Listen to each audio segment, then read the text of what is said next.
तुम्हें लगता है कि लोग तुमसे तुम्हारी पर्सनैलिटी की वजह से जुड़ते हैं। गलत। तुम्हें लगता है कि कॉन्फिडेंस, लुक्स या इंटेलिजेंस कनेक्शन बनाती है। फिर से गलत। सच क्या है पता है? लोग तुमसे कनेक्ट ही नहीं करते, वो अपने आप से कनेक्ट करते हैं तुम्हारे जरिए। ये तुम्हारे बारे में नहीं है। अब ध्यान से सुनो, कनेक्शन बनाना कोई टैलेंट नहीं होता, वो एक सिस्टम होता है और मैं तुम्हें वही सिस्टम देने वाला हूँ। 7 साइकोलॉजिकल ट्रिगर्स। अगर तुमने इन्हें मास्टर कर लिया तो लोग तुम्हें भूल नहीं पाएंगे। Trick 1, spotlight flip. लोग तुमसे तब कनेक्ट नहीं करते जब तुम इंटरेस्टिंग होते हो। लोग तुमसे तब कनेक्ट करते हैं जब उन्हें महसूस होता है कि वो इंटरेस्टिंग है। हर इंसान के अंदर एक छुपी हुई इच्छा होती है, कोई उसे नोटिस करे, सिर्फ देखे नहीं, समझे। ज़्यादातर लोग बस सरफेस लेवल पर ही रुक जाते हैं। Nice outfit, good job, looking great, और 2 मिनट बाद सब भूल जाते हैं। लेकिन सोचो, तुम किसी से कहो, तुम आमतौर पर इतने बोल्ड रंग नहीं पहनते, आज तुम्हारा मूड थोड़ा अलग लग रहा है। अब क्या होता है? उनका दिमाग तुरंत एक्टिवेट हो जाता है, क्योंकि तुमने सिर्फ तारीफ नहीं की, तुमने उनका पैटर्न नोटिस किया। और जब तुम किसी का पैटर्न नोटिस करते हो तो तुम बिना कहे ये बता रहे होते हो, मैं तुम्हें ऑब्जर्व करता हूँ, तुम मेरे लिए रैंडम नहीं हो। यही असली कनेक्शन का सीक्रेट है। सरफेस कॉम्प्लीमेंट ईगो को छूता है, स्पेसिफिक ऑब्जर्वेशन आइडेंटिटी को, और लोग ईगो से इम्प्रेस नहीं होते, आइडेंटिटी से अटैच होते हैं। इसलिए अगर तुम चाहते हो कि लोग तुम्हें याद रखें तो उन्हें महसूस कराओ कि वो सच में देखे और समझे जा रहे हैं। यही है स्पॉटलाइट फ्लिप। ट्रिक 2, 3 सेकंड का ठहराव। ये सरल लगता है लेकिन खतरनाक है। अगली बार जब कोई तुमसे कुछ भावनात्मक बात शेयर करे, अपनी समस्या, अपना डर, अपनी झुंझलाहट, तुरंत जवाब मत देना, बस 3 सेकंड रुक जाना। ज़्यादातर लोग क्या करते हैं, जैसे ही सामने वाला बोलना ख़त्म करता है वे तुरंत समाधान देने लगते हैं, सलाह, तर्क, समझाना। लेकिन जब तुम 3 सेकंड चुप रहते हो, सामने वाले का दिमाग खुद मान लेता है, शायद इसने सच में ध्यान से सुना है, शायद ये मुझे जज नहीं कर रहा। और उस छोटी सी खामोशी में वो और बोल देता है, और जो वह अगला बोलता है वही अक्सर असली सच होता है। खामोशी असहज होती है और असहजता में इंसान अपनी असली भावनाएं प्रकट करता है। फिर जब तुम आखिर में बोलते हो, तुम्हारी बात वजनदार लगती है, सोची समझी, संतुलित, प्रभावशाली। तेज प्रतिक्रिया सामान्य होती है, शांत ठहराव अधिकार पैदा करता है, और भावनात्मक रूप से मजबूत लोग रिएक्ट नहीं करते, रिस्पॉन्ड करते हैं। ये 3 सेकंड का अंतर तुम्हें आम लोगों से अलग बना देता है। Trick 3, emotional labelling. ज़्यादातर लोग अपनी भावनाएं महसूस तो करते हैं लेकिन उन्हें समझ नहीं पाते। उन्हें बस इतना पता होता है, मुझे अजीब लग रहा है, पता नहीं क्या हो रहा है, बस मूड ऑफ है। यही तुम गेम बदलते हो। अगर कोई कहे मुझे अजीब लग रहा है, तुम सीधे समाधान मत दो।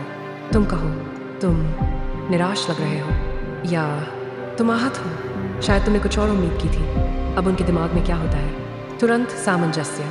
उनका मन कहता है हाँ बिल्कुल, क्योंकि तुमने उनकी अस्पष्ट भावना को एक नाम दे दिया। और जब किसी भावना को नाम मिल जाता है तो उसका अंदरूनी उलझाव कम होने लगता है। रिसर्च भी यही कहती है, जब किसी भाव को शब्दों में व्यक्त किया जाता है तो दिमाग शांत होने लगता है, और उसी भाव विश्वास बनता है, क्योंकि सामने वाला महसूस करता है ये मुझे समझता है। तुम न तो थेरेपिस्ट हो न जज, तुम बस एक दर्पण हो, और जो इंसान हमें साफ साफ प्रतिबिंबित कर देता है हम उससे स्वाभाविक रूप से जुड़ जाते हैं। यही है emotional labelling. Trick 4, controlled vulnerability. यह सबसे आकर्षक गुण है। परफेक्ट बनना प्रभावशाली हो सकता है, लेकिन रिलेटेबल बनना ताकतवर होता है। लोग उन लोगों से जुड़ते नहीं जो बिल्कुल फ्लॉलेस लगते हैं, लोग उनसे जुड़ते हैं जो असली लगते हैं। अगर कोई अपनी असुरक्षा शेयर करे, यार मुझे लगता है मैं इनफ नहीं हूँ, कॉन्फिडेंस इश्यू है, तुम सिर्फ मोटिवेट मत करो, तुम हल्का सा अपना एक लेयर खोलो, बस इतना, मुझे भी पहले ऐसा महसूस होता था, या मैं भी इस फेज से गुजरा हूँ, बस। न ट्रॉमा डंप, न अपनी पूरी कहानी, सिर्फ एक कंट्रोल्ड ग्लिम्प्स। और उस पल क्या होता है? बैरियर गिर जाता है, क्योंकि इंसानी दिमाग सिमिलैरिटी पर अटैच होता है। सिमिलैरिटी सेफ्टी, और जब कोई सेफ महसूस करता है वो खुद ब खुद खुलने लगता है। परफेक्ट लोग एडमायर किए जाते हैं, रिलेटेबल लोग ट्रस्ट किए जाते हैं, और अट्रैक्शन एडमिरेशन से नहीं ट्रस्ट से बनती है। यही है controlled vulnerability. Trick 5, the name echo. इंसान को अपना नाम सुनना स्वाभाविक रूप से पसंद होता है। जब कोई तुम्हारा नाम लेता है तुम्हारा ध्यान अपने आप उसकी तरफ चला जाता है, क्योंकि नाम सिर्फ एक शब्द नहीं होता, नाम पहचान होता है। लेकिन यहाँ एक बात समझो, हर 10 सेकंड में नाम दोहराना नकली लगता है और ज़्यादा इस्तेमाल से उसका असर खत्म हो जाता है। इसकी असली ताकत तब सक्रिय होती है जब तुम इसे किसी भावनात्मक पल में इस्तेमाल करते हो। बातचीत सामान्य चल रही हो, फिर सामने वाला कुछ सच्ची बात शेयर करे, उस वक्त शांत होकर कहो, मैं समझ रहा हूँ तुम क्या महसूस कर रहे हो अयान, या आई गेट यू अयान। बस एक बार अचानक कनेक्शन गहरा हो जाता है, क्योंकि उसका अवचेतन मन महसूस करता है यह मुझे व्यक्तिगत रूप से संबोधित कर रहा है। मैं इस बातचीत में महत्वपूर्ण हूँ।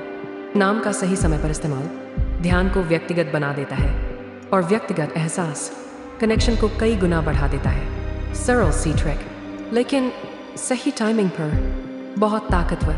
ट्रिक 6, द क्यूरियोसिटी हक। ज़्यादातर लोग बोरिंग सवाल पूछते हैं, what you do, where are you from, studies कैसी चल रही है। सेफ सवाल, प्रिडिक्टेबल जवाब, जीरो स्पार्क। अब गेम बदलो, इसके बजाय पूछो, ऐसी कौन सी चीज़ है जिस पर तुम्हें चुपचाप गर्व होता है, या तुम्हारे बारे में ऐसी कौन सी बात है जो लोग नहीं जानते लेकिन तुम्हें उस पर प्राउड महसूस होता है। अचानक क्या होता है, दिमाग एक्टिवेट हो जाता है, क्योंकि यह स्क्रिप्टेड सवाल नहीं है, इसका रेडीमेड जवाब नहीं होता। एनर्जी शिफ्ट हो जाती है, सामने वाला सोचता है, फिर मुस्कुराता है, फिर कहानी शुरू करता है। और याद रखो, कहानियाँ कनेक्शन बनाती है, फैक्ट सिर्फ इंफॉर्मेशन देते हैं। जब कोई अपनी कहानी शेयर करता है वो अपना एक्सपीरियंस शेयर करता है, और एक्सपीरियंस हमेशा इमोशनल होता है। इमोशनल मोमेंट्स ही बॉन्ड बनाते हैं। जेनेरिक सवाल बातचीत को सेफ रखते हैं, लेकिन क्यूरियोसिटी वाला हुक बातचीत को मेमोरेबल बना देता है। Trick 7, the exit scarcity effect. ये सबसे ताकतवर ट्रिक है। बातचीत को सामान्य तरीके से ख़त्म करना आसान है, लेकिन पीक पर ख़त्म करना गेम चेंजर है। जब एनर्जी हाई हो, सामने वाला इंगेज्ड हो और बातचीत मज़ेदार हो, तब कहो, I like this conversation, let's continue it later. मत चिपको, मत अनावश्यक लंबा खींचो, क्योंकि यहाँ जादू होता है स्कैर्सिटी अट्रैक्शन। लोग तुम्हें मिस करते हैं, वे तुम्हारी बात याद रखते हैं और स्वाभाविक रूप से तुम्हारी वैल्यू उनके दिमाग में बढ़ती है। और जब लोग तुम्हें मिस करते हैं, कनेक्शन और गहरा हो जाता है। ये ट्रिक सटल है, लेकिन साइकोलॉजिकल इम्पैक्ट बहुत स्ट्रॉन्ग है। Simple, strategic, powerful. तुम इंटरेस्टिंग बनकर लोगों को अट्रैक्ट नहीं करते, तुम उन्हें इंपॉर्टेंट फील कराकर अट्रैक्ट करते हो। कनेक्शन का सीक्रेट यही है, यह कभी इम्प्रेस करने के बारे में नहीं था, हमेशा समझने के बारे में था। अगली बार जब तुम किसी से मिलो, उन्हें मत दिखाओ कि तुम कितने स्पेशल हो, उन्हें महसूस कराओ कि वे स्पेशल हैं।